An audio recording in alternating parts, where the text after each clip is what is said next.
ذکر الہی سے غافل پرندہ۔ حضرت جنید بغدادی رحمۃ اللہ علیہ کی خدمت میں کسی نے تحفے کے طور پر ایک پرندہ بھیجا جسے آپ نے قبول فرما لیا۔ کافی عرصے تک وہ پرندہ آپ کے پاس ایک پنجرے میں بند رہا۔ ایک دن حضرت جنید بغدادی رحمۃ اللہ علیہ نے پنجرے کی کھڑکی کھولی اور اس پرندے کو آزاد کر دیا۔ لوگوں نے جب یہ دیکھا تو حضرت جنید بغدادی رحمۃ اللہ علیہ سے دریافت کیا کہ جناب، اتنے عرصے تک تو آپ نے اس پرندے کو پنجرے کے اندر بند کر کے رکھا اور دیکھ بھال کرتے رہے، آج اچانک پنجرہ کھول کر اسے آزاد کیوں کر دیا؟ یہ سن کر حضرت جنید بغدادی رحمۃ اللہ علیہ فرمانے لگے کہ آج اس پرندے نے مجھ سے کہا، اے جنید،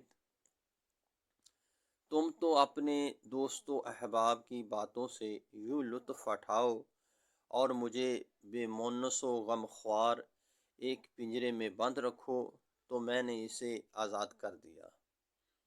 مگر جب وہ پرندہ اڑا تو اس نے کہا، اے جنید، پرندے جب تک ذکر الہی میں مصروف رہتے ہیں اس وقت تک کسی بھی جال میں نہیں پھنستے، لیکن جو ہی وہ ذکر الہی سے غافل ہوتے ہیں تو فوراً قید میں مبتلا ہو جاتے ہیں۔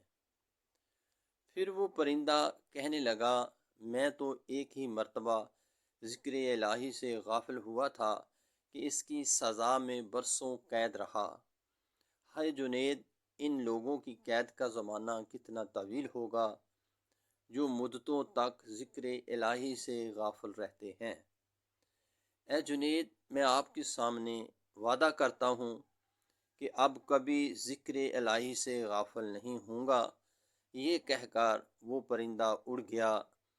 اس کے بعد بھی کبھی کبھی وہ پرندہ حضرت جنید بغدادی رحمۃ اللہ علیہ کے پاس آتا تھا اور آپ کے دسترخوان پر بیٹھ کر اپنی چونچ سے کچھ کھاتا تھا۔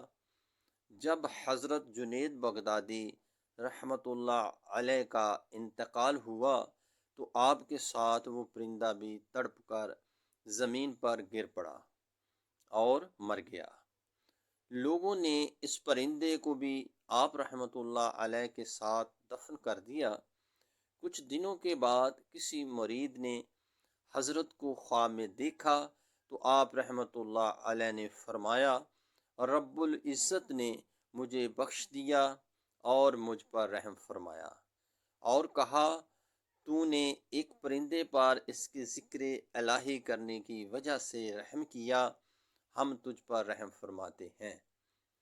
اس واقعہ میں ان لوگوں کے لیے عبرت کا سامان موجود ہے جو ہر وقت ذکر الہی سے غافل رہ کر اپنی زبانوں سے لوح و لعب کے کلمات کی ادائیگی میں لگے رہتے ہیں۔